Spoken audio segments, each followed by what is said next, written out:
नमस्कार, स्वागत है आपका दिल्ली एनसीआर दिन भर में। मैं हूं अनिल सागर। इस खास बुलेटिन में हम लाए हैं आपके लिए अब तक की सभी बड़ी खबरें, लेकिन सबसे पहले एक नजर सुर्खियों पर। किसान आंदोलन पर सुप्रीम कोर्ट का बड़ा फैसला, तीनों कृषि कानूनों पर लगाई रोक, विवाद सुलझाने के लिए 4 सदस्यीय कमेटी का किया गठन।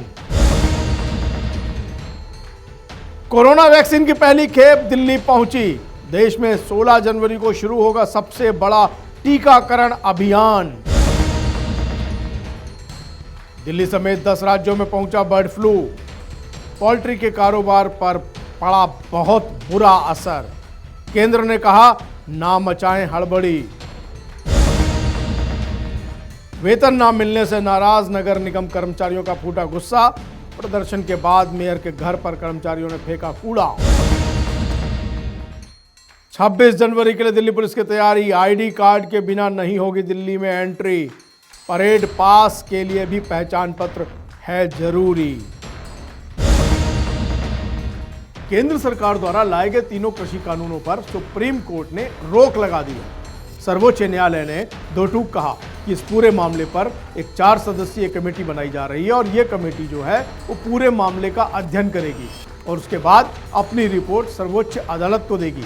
पूरा मामला क्या है, आज आखिर दिन भर सुप्रीम कोर्ट में हुआ क्या, सर्वोच्च न्यायालय में केंद्र सरकार की दलीलें क्या थी और किसानों का तर्क क्या था और सर्वोच्च न्यायालय ने क्या कहा, आइए सुनते हैं। केंद्र सरकार द्वारा पास किए गए तीनों कृषि कानून के लागू होने पर सुप्रीम कोर्ट ने रोक लगा दी है। चीफ जस्टिस की अगुवाई वाली बेंच ने ये फैसला सुनाया है। साथ ही अब इस मसले को सुलझाने के लिए एक कमेटी का गठन कर दिया गया है। सरकार और किसानों के बीच लंबे समय से चल रही बातचीत का हल न निकलने पर सुप्रीम कोर्ट ने ये फैसला सुनाया है। जी हां, केंद्र सरकार द्वारा लाए गए तीनों कृषि कानून के खिलाफ देश भर से आए किसान दिल्ली के बॉर्डर पर पिछले 47 दिनों से धरने पर बैठे हैं और कृषि कानूनों को वापस लेने की मांग कर रहे हैं। वे कई बार इस सिलसिले में केंद्र सरकार के साथ बैठक कर चुके हैं, लेकिन कोई हल निकलता हुआ नजर नहीं आया, जिसके बाद इस केस में सुप्रीम कोर्ट को दखल देना पड़ा, जिस पर बीते दिन कोर्ट ने सरकार को फटकार लगाई थी और आज तीनों कानूनों पर रोक लगा दी है। इतना ही नहीं, एक टीम भी गठित की गई है जो सरकार और किसानों के बीच कानूनों पर जारी विवाद को समझेगी और सुप्रीम कोर्ट को रिपोर्ट पेश करेगी। वही खबर आ रही है कि सुप्रीम कोर्ट के इस फैसले से किसान खुश नहीं है। किसानों के नेता राकेश टिकैत का कहना है कि जब तक कानून वापसी नहीं होगा तब तक किसानों की घर वापसी नहीं होगी। बहरहाल सुप्रीम कोर्ट ने तो अगले आदेश तक कानूनों पर रोक लगा दी है। देखना भी होगा कि आगे ये मुद्दा कहां तक जाता है। Bureau report, Punjab Kesari group, Delhi. Corona vaccine को लेकर के बहुत ही पहली ये बड़ी सकारात्मक खबर आई है कि कोरोना वैक्सीन की पहली खेप पुणे से सीरम इंस्टीट्यूट से चलकर दिल्ली आ गई है और इसके बाद अब 16 जनवरी से ये सबसे बड़ा टीकाकरण शुरू होने जा रहा है। आइए ये विशेष रिपोर्ट में देखते हैं आखिर क्या है तैयारियां और कैसे दिल्ली पहुंची।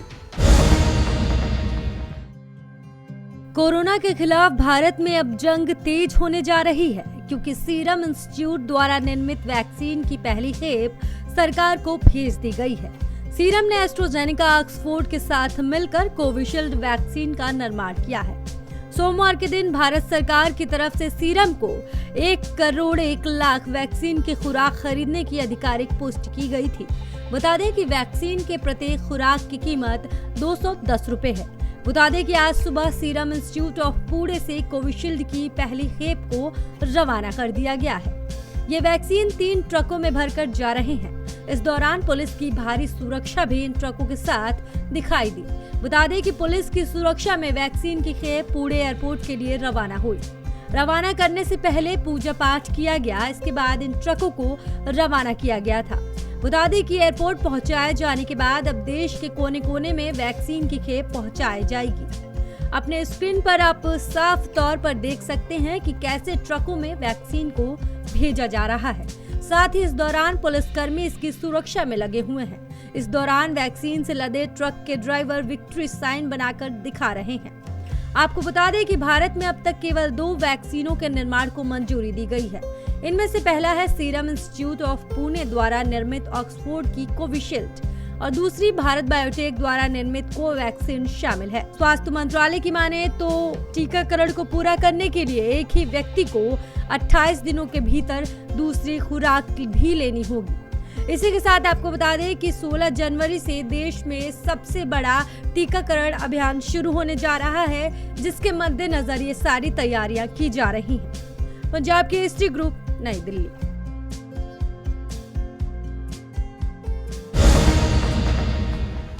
दूसरी चिंताजनक एक और खबर है, वो ये कि दिल्ली सहित 10 राज्यों में बर्ड फ्लू का प्रकोप है, असर दिखाई दे रहा है। सरकार कह रही है कि हड़बड़ी ना मचाएं।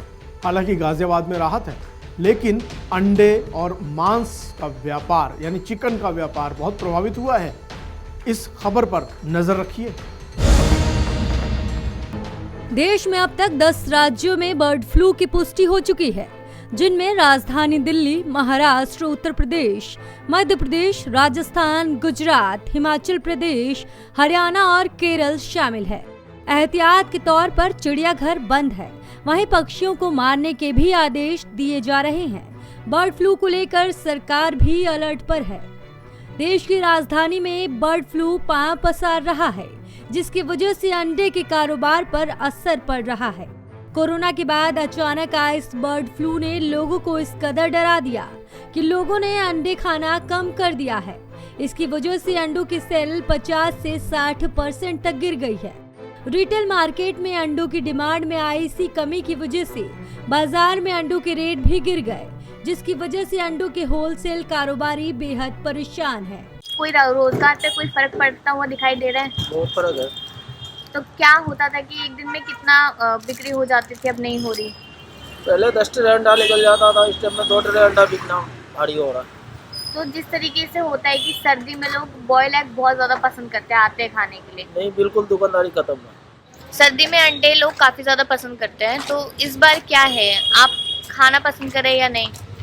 इस बार खा तो रहे पर कम खा रहे हैं एकदम से। अब ये बर्ड फ्लू आ गया, वरना तो हम रोज ही खा रहे थे, अब तो बहुत कम खा रहे हैं। तो कितना ज्यादा असर हो रहा है कि नहीं खाने से? नहीं खाने से ये है कि जो डाइट ले पा रहे थे, हम जिम वगैरह जाते हैं जो लोग, उनके लिए फिर अब वो डाइट नहीं लेते होंगे अभी। वहीं दिल्ली समेत 6 राज्यों ने पोल्ट्री बाजारों को बंद कर दिया है और इसकी आवाजाही पर प्रतिबंध लगा दिया है। केंद्र सरकार ने इसे गंभीरता से लेते हुए राज्यों से बर्ड फ्लू के बारे में वैज्ञानिक सलाह पर अमल करने का अनुरोध किया है। राज्यों के लिए जारी एडवाइजरी में कहा गया कि चिकन अथवा अंडे से बर्ड फ्लू का वायरस मानव में नहीं फैलता। केंद्रीय मत्स्य पालन, पशुपालन और डेयरी मंत्री गिरिराज सिंह ने कहा कि प्रवासी पक्षियों से इस वायरस का प्रसार कुछ जगहों पर घरेलू जंगली पक्षियों में भी हुआ है। सरकार ने पहले से ही इसे लेकर एहतियाती सलाह सभी राज्यों को भेजी है, जिस पर अमल करना जरूरी है। वहीं बर्ड फ्लू से गाजियाबाद के लोगों को राहत मिली है। जिला पशुपालन विभाग ने 114 पक्षियों का सैंपल लेकर बरेली जांच के लिए भेजा था, जिनमें सभी की रिपोर्ट नेगेटिव आई है, लेकिन सख्ती जारी रहेगी। टीम को पूरी तरह से अलर्ट कर दिया गया है। आपको बता दें कि बर्ड फ्लू एक वायरल इन्फेक्शन है, जिसे एवियन इन्फ्लुएंजा भी कहते हैं। ये एक पक्षी से दूसरे पक्षियों में फैलता है। बर्ड फ्लू का सबसे जानलेवा स्ट्रेन H5N1 होता है। H5N1 वायरस से संक्रमित पक्षियों की मौत भी हो सकती है। ये वायरस संक्रमित पक्षियों से अन्य जानवरों और इंसानों में भी फैल सकता है और इनमें ये वायरस इतना ही खतरनाक है। हालांकि अभी तक भारत में ऐसा कोई केस देखने को नहीं मिला है। पंजाब केसरी ग्रुप के लिए राकेश सोनी की रिपोर्ट। वेतन न मिलने से दिल्ली नगर निगम के कर्मचारी नाराज हैं। उत्तरी दिल्ली नगर निगम के कर्मचारियों के समर्थन में एक पार्षद भी आ गई। पार्षद महोदया ने कूड़े का टोकरा उठाया और मेयर आवास पर चली गई और उन्होंने मेयर आवास के गेट पर उस टोकरे को पटक दिया। उन्होंने ये दिखाया, ये जताया कि जो वेतन है सफाई कर्मचारियों का वो मिलना चाहिए। नाराजगी का एक तरीका ये भी है।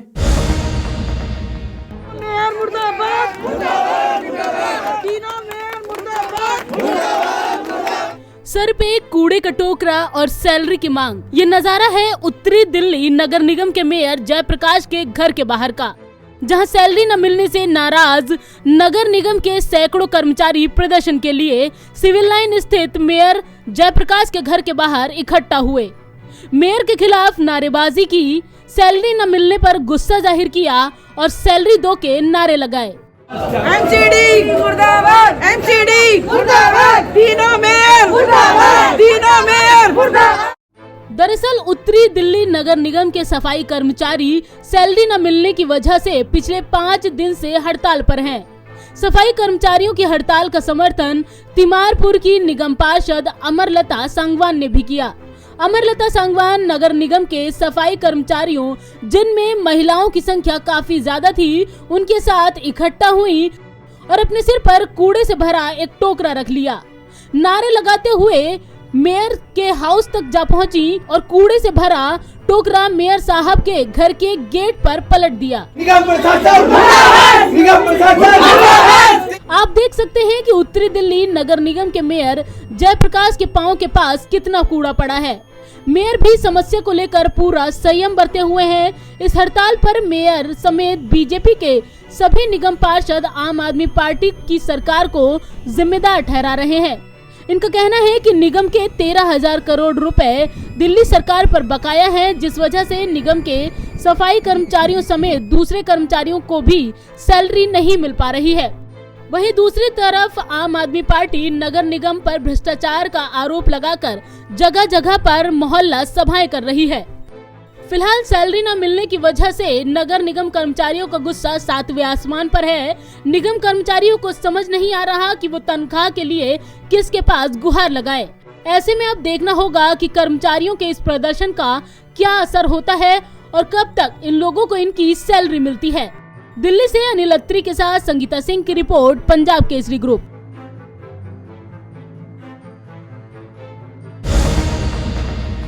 देश की राजधानी में एक तरफ कोरोना का कहर है, दूसरी तरफ बर्ड फ्लू है और तीसरी तरफ किसानों का आंदोलन। इसके बीच में 26 जनवरी यानी गणतंत्र दिवस की परेड की तैयारियां चल रही हैं। पुलिस के लिए बहुत बड़ी चुनौती है कि इन पूरे हालात में सभी को जांचे, परखे और कोई गलत आदमी प्रवेश ना कर जाए। इसके लिए सख्त हिदायतें दी गई हैं, सख्त चौकसी बरती जा रही है। तय हुआ है कि बिना आई कार्ड यानी बिना परिचय पत्र दिल्ली में किसी को प्रवेश नहीं मिलेगा। यदि आप गणतंत्र दिवस की परेड भी देखने आ रहे हैं तो भी आपके लिए ये ज़रूरी होगा कि आप अपना परिचय पत्र अपने साथ रखें।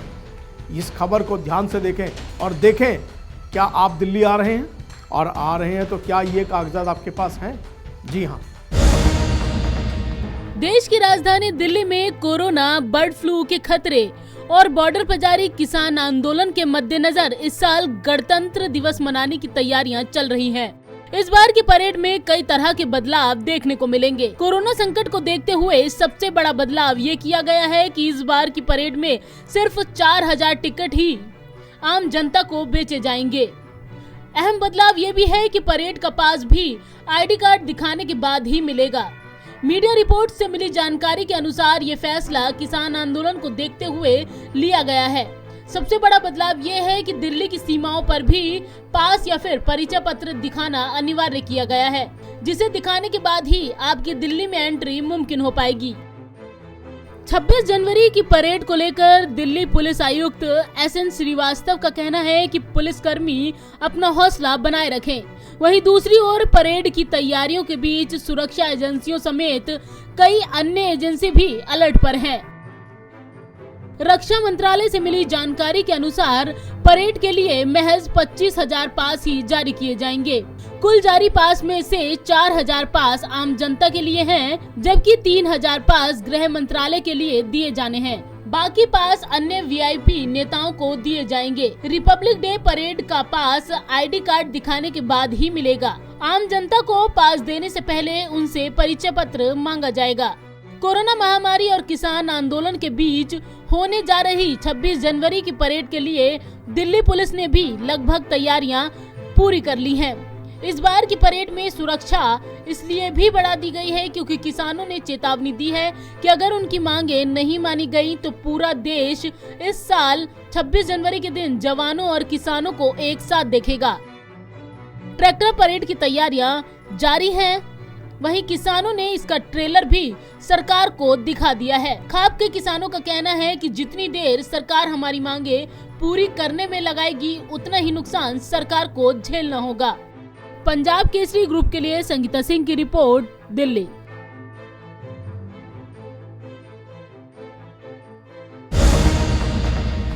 हमारा इस खास बुलेटिन में बस इतना ही, लेकिन आप बाकी सभी खबरों के लिए जुड़े रहिए पंजाब केसरी और नवोदय टाइम्स टीवी के साथ। मुझे यानी अनिल सागर को दीजिए इजाजत। नमस्कार।